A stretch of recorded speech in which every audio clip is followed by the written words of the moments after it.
রিয়ার বাবা কি মন থেকেই ইরফানকে সাহায্য করবার জন্য এগিয়ে আসবে? বিস্তারিত জানতে সম্পূর্ণ ভিডিওটি দেখতে থাকুন। আসসালামু আলাইকুম প্রিয় দর্শক, সবার কি অবস্থা? হাজির হয়ে গেলাম দীপ্ত টিভির নিবেদিত দেনা পাওনা নাটকের 119তম পর্বে কী সব ঘটতে চলছে তার অগ্রিম খবর নিয়ে। অলরাইট, এই পর্বে আপনারা দেখতে পারবেন অবশেষে রিয়ার বাবাকে দেখা যাবে সে ইরফানকে সাহায্য করবার জন্য এগিয়ে আসবে, তবে সেখানেও একটা শর্ত থাকবে, আর সেটা হচ্ছে ইরফানকে সাহায্য করবার জন্য বিগত দিনে যে শর্তটি সে দিয়েছিল এখনও সেই শর্তটি যদি অটল থাকে তাহলেই সে সাহায্য করবে। আসলে সরাসরি বলতে গেলে আগে যে ইরফানকে সাহায্য করার পেছনে ইরফানের বাবার সাথে কথা হয়েছিল যে ইরফানের সাথে রিয়ার বিয়ে দেওয়া হবে, এই কথাটাই অটুট থাকবে। আর এই কথা শুনে রিয়া অবাক হয়ে যাবে, এবং শুধু রিয়া নয়, ইরফানও।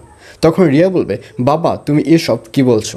তুমি তো আমার পুরো প্ল্যানটাই নষ্ট করে দিয়েছো। আমি চেয়েছিলাম কি আর কি হচ্ছে? আর এই কথা শুনে রিয়ার বাবা বলবে, তোর কী প্ল্যান? আমি তো কিছু বুঝতে পারছি না।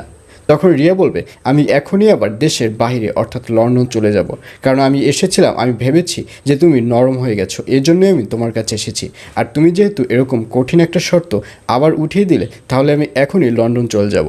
আর এইসব কথা শুনে রিয়ার বাবাকে দেখা যাবে সে শর্তটি উঠিয়ে ফেলবে, এবং রিয়ার বাবা বলবে, আচ্ছা ঠিক আছে, তাহলে রিয়া যেভাবে বলবে সেভাবেই হবে। আর এই কথা শুনে ইরফানকে দেখা যাবে সে খুশি মনে বাড়িতে চলে যাবে, এবং বাড়িতে গিয়ে দেখবে পারি তার জন্য অপেক্ষা করতে করতে ঘুমিয়ে পড়েছে।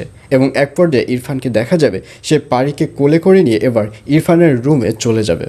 আর অন্যদিকে পল্লব এবার সবার সামনে কালারিং হতে চলছে, কারণ পল্লবকে দেখা যাবে সে যখন তার ফুফাতো বোনের হাত থেকে সিগারেটটি নিতে যাবে ঠিক তখনই পেছন থেকে দরজার কড়া নড়বে, এবং এক পর্যায়ে পল্লবকে দেখা যাবে সে দরজা খুলে দিবে, এবং দরজা খুলে দেখবে যে পল্লবের ফুপু এসে হাজির। এবং পল্লবের ফুপু বলবে, কি হচ্ছে এখানে? ও আচ্ছা, তলে তলে এত কিছু, তাহলে এখনই তো এই সুসংবাদটি তোর মাকে অর্থাৎ তোর মা বাবাকে দিতে হচ্ছে। এই বলে পল্লবের ফুপুকে দেখা যাবে সে ব্যাপারটি এবার তার বাবা মা অর্থাৎ পল্লবের বাবা মার কাছে গিয়ে শেয়ার করবে। আর এছাড়াও থাকবে আশ্চর্য সকল ঘটনা। সুতরাং সবাইকে দেনা পাওনা নাটকের আগামী পর্ব দেখার আমন্ত্রণ রইল।